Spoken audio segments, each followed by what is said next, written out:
एक बार एक आदमी भेड़िए के काटने की वजह से हैवान बन जाता है। फिर एक जादुई माला पहनते ही वह उस हैवान पर काबू पा लेता है। फिर एक दिन उसकी माला उसके कमरे में पड़ी होती है। अरे वाह, ये तो बहुत कीमती माला लगती है। इसे बेचने पर तो मैं माला माल हो जाऊंगा। वह चुपके से उस घर में घुस जाता है और माला को उठा लेता है और चुपके से वहाँ से निकल जाता है। फिर रात होने पर जेठालाल अपने कमरे में आता है।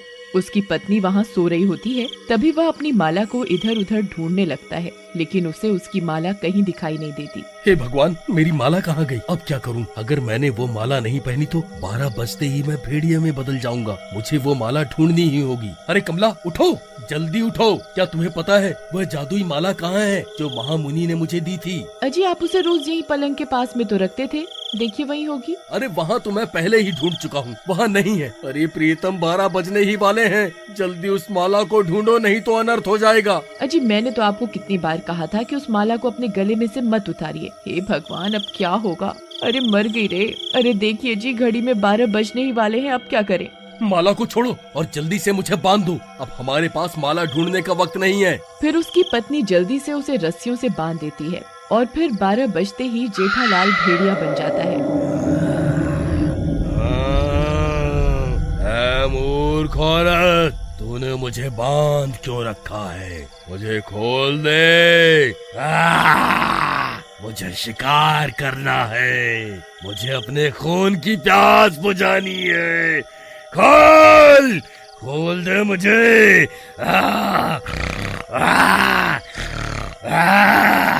हे भगवान, ये सब क्या हो गया? अजी, आप शांत रहिए, सुबह होते ही सब कुछ ठीक हो जाएगा। हमें बस किसी तरह ये रात निकालनी है, फिर सुबह होते ही हम उस माला को ढूंढ लेंगे। अजी, इतना शोर मत मचाइए, किसी गांव वाले ने आपकी आवाज सुन ली तो अनर्थ हो जाएगा। वह सब आपको जिंदा नहीं छोड़ेंगे। तभी वह भेड़िया जोर जोर से गुर्राने लगता है और उसकी आवाज पूरे गाँव में फैल जाती है।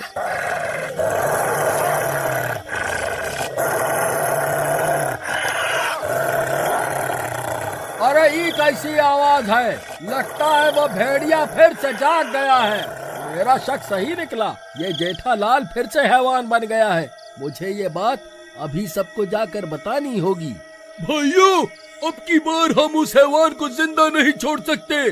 अगर वह आजाद हो गया और उसने किसी को काट लिया तो वह भी हैवान बन जाएगा। तुम सही कहते हो। चलो अभी के अभी उसके घर चलते हैं और उसे जलाकर राख कर देते हैं। ऐ हैवान, बाहर निकल, आज हम तुझे जान से मार कर ही दम लेंगे। हे भगवान, जिस बात का डर था वही हुआ। अब क्या करूं? ये इन्हें नहीं छोड़ेंगे। अजी, आपको अभी के अभी यहाँ से भागना होगा, नहीं तो ये आपको जिंदा नहीं छोड़ेंगे। फिर कमला उस हैवान की रस्सी खोलकर जल्दी से घर के बाहर भाग जाती है। ऐ कमला, हम उस हैवान को जिंदा नहीं छोड़ेंगे। आज तुम उसे बचा नहीं पाओगी। अरे वो देखो भाइयों, वह हैवान तो पीछे के दरवाजे से भाग रहा है। लगता है इस औरत ने उसे आजाद कर दिया है। ये तुमने सही नहीं किया कमला। तुमने अपने पति के जान बचाने के चक्कर में बहुत सारे लोगों की जान खतरे में डाल दी है। फिर वो भेड़िया भागता भागता जंगल में घुस जाता है। सभी गांव वाले भी उसका पीछा करते करते जंगल में पहुंच जाते हैं। अरे भाइयों, वह हैवान का तो कोई नामो निशान नहीं दिख रहा है। लगता है उसे हमारे यहाँ आने की भनक लग गई है। फिर सब गांव वाले उसे इधर उधर ढूंढने लगते हैं। तभी डरावनी डरावनी आवाजें आने लगती हैं। भाई, मैं उस भेड़िए की आवाज को अच्छे से पहचानता हूँ। ये आवाज उस भेड़िए की नहीं है भाई। मुझे तो कुछ गड़बड़ लग रही है। अरे मैं गया रे, ये मैं कहाँ फंस गया? भगवान, आलतू जलाल तू, आई बला को टाल तू। भाई, ये आवाजें तो किसी चुड़ैल की लगती है। अरे अरे मर गया रे। फिर देखते ही देखते एक चुड़ैल उनके सामने आकर खड़ी हो जाती है। सभी गांव वाले उसे देखकर डर जाते हैं। अरे वाह, आज तो मेरा शिकार खुद अपनी मौत के मुंह में चल कर आ गया। कितने सालों के बाद कोई इंसान इतनी रात गए इस जंगल में आया है। आज मैं किसी को नहीं छोड़ूंगी। अरे भागो रे, ये चुड़ैल कहाँ से आ गई? सब अपनी अपनी जान बचा कर भागो। अरे मर गया रे, मैं तो अच्छा भला अपने घर में बैठा हुआ था, कहाँ इन मूर्खों के साथ फंस गया। अरे भागो, अब ये चुड़ैल किसी को नहीं छोड़ने वाली। फिर वे सब गांव वाले वापस अपने गांव की तरफ भागने लगते हैं और भागते भागते सभी गांव पहुंच जाते हैं। वह चुड़ैल भी उनका पीछा करने लगती है।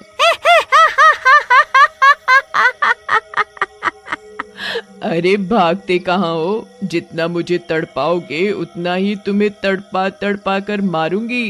रुक जाओ। अरे राजू भाई, अब क्या करें? ये कमबख्त चुड़ैल तो हमारा पीछा करते करते यहाँ तक आ गई। अब क्या करें भाई? फिर इतना शोर शराबा सुनकर कमला भी अपने घर से बाहर आ जाती है। अरे ये कौन है? ये तो कोई चुड़ैल लगती है। ये यहाँ कहाँ से आ गई? हे भगवान, अब क्या होगा? फिर वह भी भागती हुई जाती है और उन गांव वालों के पास पहुँच जाती है। अरे राजू भैया, मेरे पति कहाँ हैं? आप लोगों ने उनके साथ क्या किया? वह ठीक तो है ना? और ये चुड़ैल कहाँ से आ गई? आखिर ये सब हो क्या रहा है? अरे कमला बहन, ये सब तुम्हारे पति की वजह से ही हो रहा है। हम उस कमबख्त का पीछा करते करते जंगल में घुस गए थे। वह कमबख्त तो पता नहीं कहाँ गायब हो गया और ये चुड़ैल पता नहीं कहाँ से निकल कर आ गई और हमारा पीछा करते करते यहाँ पहुँच गई। हे भगवान, अब क्या होगा? ये चुड़ैल तो किसी को नहीं छोड़ने वाली। तभी वह चुड़ैल एक गांव वाले की गर्दन पकड़कर उसे हवा में उठा लेती है। तू इन सब में सबसे स्वादिष्ट लगता है। सबसे पहले तुझे ही खाऊंगी। अरे मर गया रे, ये नाच मिट्टी चुड़ैल तो मुझे रसगुल्ला समझ रही है। अरे मर गया रे, कोई मुझे बचाओ। अरे गांव वालों, कोई मेरी मदद करो। अरे मर गया रे, हाय रे। तभी कमला लाठी लेकर वहाँ पहुँच जाती है और उस चुड़ैल को मारने लगती है। ए चुड़ैल, छोड़ उसे, अभी के अभी उसे नीचे उतार दे, नहीं तो अच्छा नहीं होगा। तेरी इतनी हिम्मत, मुझे मारेगी? रुक, तुझे अभी बताती हूँ। फिर उस आदमी को छोड़ देती है और कमला को हवा में उठा लेती है। अरे भाइयों, हमने इस कमला के साथ कितना गलत किया। उसके बावजूद इसने हरिया की जान बचाने के लिए अपनी जान दांव पर लगा दी। अरे कोई मुझे बचाओ, कोई मुझे बचाओ। अरे गांव वालों, मेरी मदद करो। हम सब मिलकर इस चुड़ैल का सामना कर सकते हैं। हमें माफ कर दो कमला बहन, हम इंसान इस चुड़ैल से मुकाबला नहीं कर सकते हैं। तुझे क्या लगता है ये इंसान तेरी कोई मदद कर पाएंगे? अजी, आप कहाँ हैं? मेरी रक्षा करो। अजी सुनते हो, मुझे आपकी जरूरत है। आप कहाँ हैं? फिर कमला जोर जोर से अपने पति को पुकारने लगती है। भाई, लगता है कमला का दिमागी संतुलन बिगड़ गया है, जो उस शैतान से मदद की गुहार लगा रही है। तभी जोर जोर से हवा चलने लगती है। बहुत तेज तेज गुर्राने की आवाज आने लगती है। तभी वह हैवान कमला की पुकार सुनकर वहाँ पहुँच जाता है। अजी, आप आ गए? आपने मेरी पुकार सुन ली? अरे मर गए रे, ये चुड़ैल कब की जब ये हैवान भी यहाँ पहुँच गया है। ए, कौन है तू? तू चला जा यहाँ से, ये मेरा इलाका है।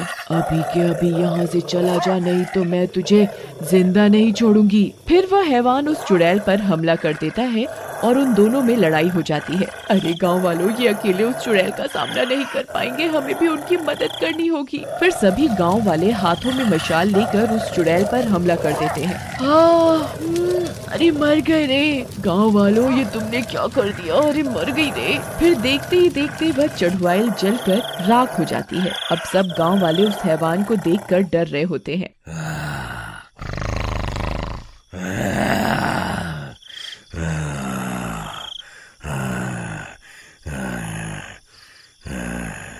अजी शांत हो जाइए, सब ठीक है, कोई भी आपको चोट नहीं पहुंचाना चाहता। अरे भाई, तुमने वह माला क्यों नहीं पहनी जो महामुनि ने तुम्हें दी थी? अरे ये लोग कहीं उस माला की बात तो नहीं कर रहे जो मैंने सुबह चुराई थी? अरे कमला बहन, कहीं सब गांव वाले इस माला की बात तो नहीं कर रहे? ये मुझे तुम्हारे घर के बाहर पड़ी हुई मिली थी। भगवान का शुक्र है जो माला मिल गई, लेकिन इस कमबख्त को ये माला पहनाएगा कौन? मैं पहनाऊंगी इन्हें ये माला। कमला बहन, इसके पास जाते ही ये तुम्हें कच्चा ही खा जाएगा।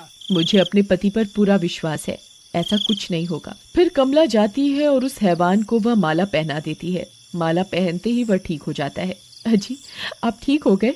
आप ठीक तो है ना? जेठा भाई, हमें माफ कर दो। हमने तुम्हें मारना चाहा था और तुमने हमारी जान बचाने के लिए अपनी जान की परवाह भी नहीं की। फिर जेठालाल सभी गांव वालों को माफ कर देता है।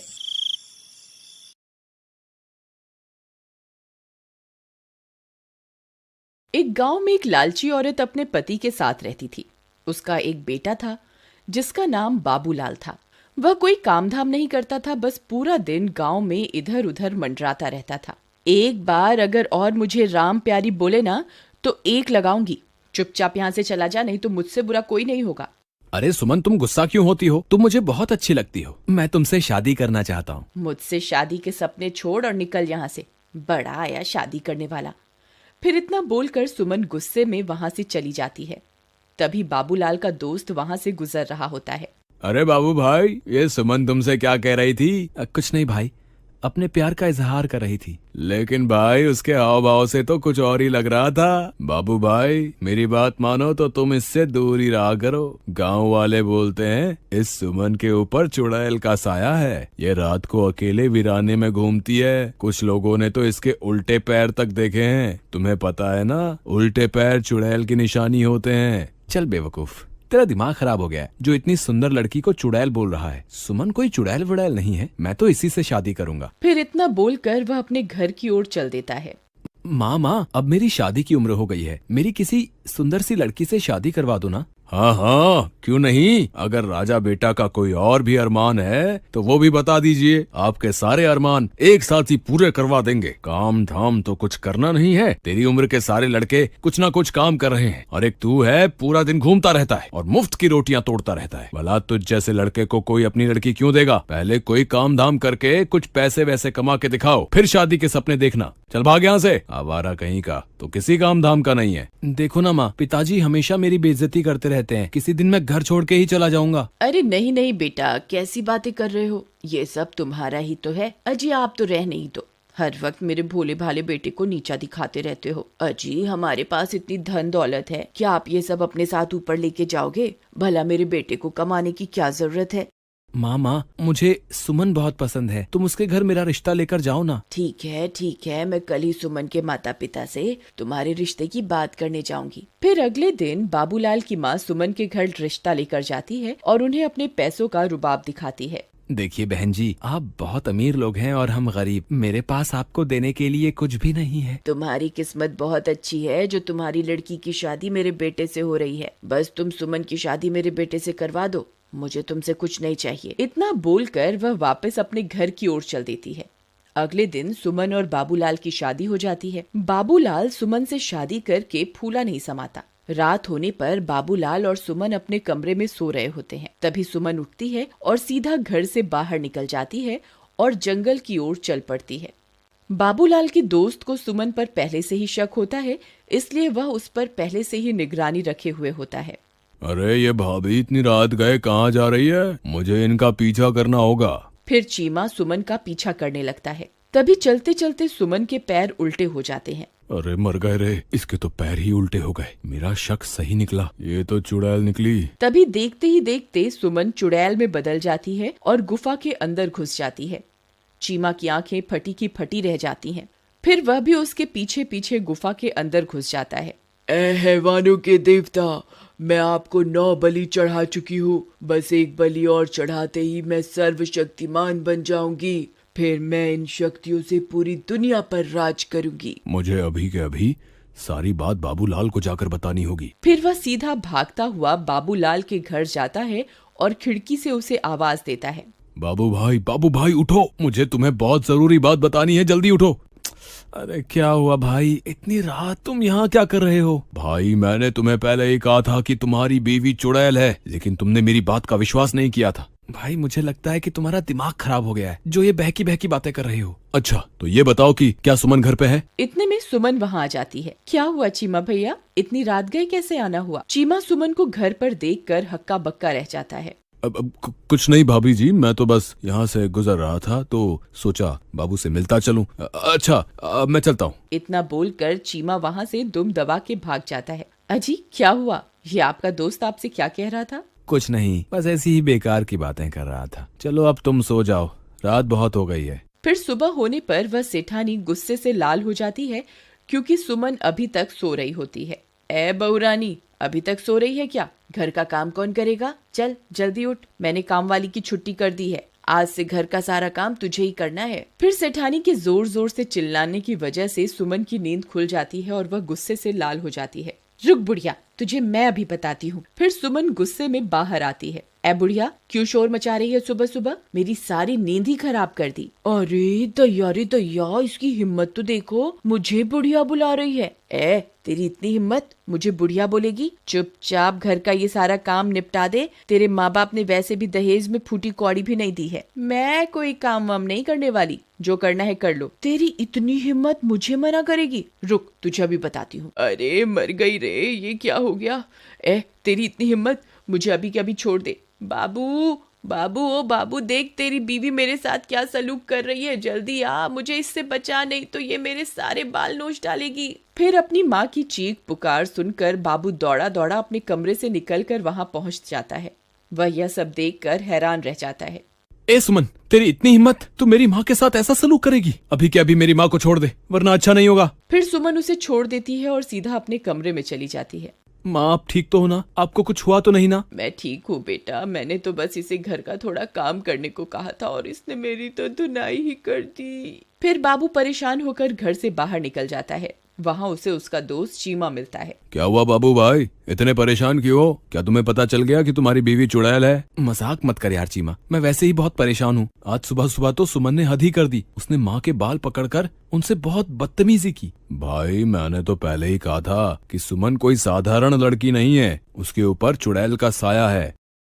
एक बहुत आसान रास्ता है, अगर तुम उस चुड़ैल के सामने आईना रख दोगे तो तुम्हें उसकी असलियत उस आईने में दिख जाएगी। फिर वे दोनों अपने अपने घर की ओर चल देते हैं। रात होने पर बाबू सुमन के लिए एक फूलों का गजरा लेकर घर पहुंच जाता है। अरे भगवान, तुम कहाँ हो? देखो आज मैं तुम्हारे लिए क्या लाया हूँ। सुमन वहाँ आती है और गजरा देखकर बहुत खुश हो जाती है। फिर वह गजरा अपने बालों में लगाकर शीशे के सामने पहुंच जाती है। तभी उसके पीछे पीछे बाबूलाल भी पहुंच जाता है। सुमन जैसे ही अपने आप को शीशे में देखती है, उसकी असलियत उसमें दिखाई देने लगती है। बाबूलाल की आंखें फटी की फटी रह जाती हैं। वह उस चुड़ैल को देखकर बहुत डर जाता है। हे भगवान, ये मैं किस मुसीबत में फंस गया? ये तो सच में चुड़ैल निकली। अच्छा हुआ तुझे मेरी असलियत के बारे में पता चल गया। मैं आज रात को तेरी ही बलि देने वाली थी। अरे भागो रे, ये तो चुड़ैल निकली, अपनी जान बचा के भागो। चीमा भाई, मुझे बचाओ, मेरी बीवी तो चुड़ैल निकली, तुम सही कहते थे, हाय मर गए रे। फिर वह सीधा भागता भागता अपने दोस्त चीमा के घर पहुंच जाता है। चीमा भाई, जल्दी से दरवाजा बंद कर दो, तुम सही कहते थे, सुमन तो चुड़ैल है, मैंने उसकी असलियत आईने में देख ली है, अब वो मुझे नहीं छोड़ेगी। अजी, मुझे लगता है आपका ये दोस्त अपने साथ साथ हमें भी मरवा के छोड़ेगा। तुम अभी के अभी इसे घर से बाहर निकालो, नहीं तो इसकी पत्नी इसका पीछा करते करते यहाँ पहुँच जाएगी। तभी जोर जोर से दरवाजा खटखटाने की आवाजें आने लगती हैं। वे सब लोग डर जाते हैं। अरे दैया, लगता है इसकी पत्नी इसका पीछा करते करते यहाँ पहुँच गई। चीमा भाई, गलती से भी दरवाजा मत खोलना, नहीं तो वो चुड़ैल हम में से किसी को भी जिंदा नहीं छोड़ेगी। अरे मर गए रे बाबू भाई, भाभी तो चुड़ैल बनकर हमारे दरवाजे पर खड़ी है, अब क्या करें? मैं तो कहती हूँ इस बाबूलाल को उठाकर घर से बाहर फेंक दो। वह चुड़ैल इसी की तलाश में यहाँ आई है। बहुत शौक चढ़ा था ना इसे सुंदर स्त्री से शादी करने का, अब भुगतने दो इसे। चलो भाई बाबूलाल, अभी के अभी मेरे घर से बाहर निकलो, चलो चलो चलो। नहीं, मैं कहीं नहीं जाने वाला, मैं अकेला नहीं मरूंगा। अगर तुमने मेरा साथ नहीं दिया तो मैं तुम्हें भी अपने साथ लेकर मरूंगा। अरे दैया, ये तो अपने साथ हमें भी मरवा के छोड़ेगा। अजी, आप ही कुछ कीजिए ना। बाबू भाई, मेरे घर में छोटे छोटे बच्चे भी हैं, अगर ये चुड़ैल इस घर में घुस गई तो हमारे साथ हमारे बच्चों को भी नहीं छोड़ेगी। कृपा करके तुम इस घर से निकल जाओ। ठीक है दोस्त, मैं अपनी वजह से तुम्हारे मासूम बच्चों की जान खतरे में नहीं डाल सकता, मैं अभी के अभी इस घर से चला जाता हूँ। शुक्र है भगवान का, इस आफत से जान तो छूटी। रुको मेरे दोस्त, अगर मरना ही है तो मैं भी तुम्हारे साथ मरूंगा। राधा, तुम अंदर बच्चों के पास चली जाओ, मैं अपने दोस्त को यूं अकेला नहीं छोड़ सकता, मुझे अपनी दोस्ती निभानी होगी। अजी, आप पागल हो गए हैं क्या? वह चुड़ैल एक ही बार में आपकी जान ले लेगी। आप इसकी वजह से खुद को मौत के मुंह में क्यों धकेल रहे हैं? अगर मैंने आज अपने दोस्त का साथ नहीं दिया तो ये दुनिया कभी भी किसी की दोस्ती पर एतबार नहीं करेगी। अगर अपनी दोस्ती साबित करने के लिए अपनी जान भी देनी पड़ी तो मैं दे दूंगा। चलो बाबू भाई, मैं भी तुम्हारे साथ चलूंगा। चीमा भाई, मुझे तुम्हारी दोस्ती पर कोई शक नहीं है, लेकिन तुम मेरी वजह से अपनी जान मत दो। हम दोनों मिलकर भी इस चुड़ैल का सामना नहीं कर पाएंगे, हमारा मरना तय है। तुमने सही कहा, हम दोनों इसका मुकाबला नहीं कर पाएंगे, लेकिन मैं किसी को जानता हूँ जिसके सामने ये चुड़ैल पल भर के लिए भी नहीं टिक पाएगी। तभी चीमा भागकर घर में बने मंदिर की ओर जाता है। हे महाबली हनुमान, हम आपके बिना इस चुड़ैल का सामना नहीं कर सकते। आज फिर से एक बार बुराई को हराने के लिए हमें आपकी जरूरत है। कृपा करके हमारे साथ चलिए महाबली। चलो भाई, अब इस चुड़ैल को सबक सिखाने का वक्त आ गया है। अरे वाह वाह, हम 2 नहीं हैं चुड़ैल, हम 3 हैं। बोलो महाबली हनुमान की जय, सियापति रामचंद्र भगवान की जय, पवन सुत हनुमान की जय। अरे अरे मर गई रे, ये तूने क्या कर दिया? हे भगवान मुझे क्षमा कर दो, मुझसे बहुत बड़ी गलती हो गई। हे महाबली, हे सर्वशक्तिमान, मुझे क्षमा कर दो। मैं आज के बाद किसी व्यक्ति को नहीं सताऊंगी। फिर कुछ ही पलों में वह चुड़ैल जलकर खाक हो जाती है और एक बार फिर बुराई पर हमेशा की तरह अच्छाई की जीत होती है।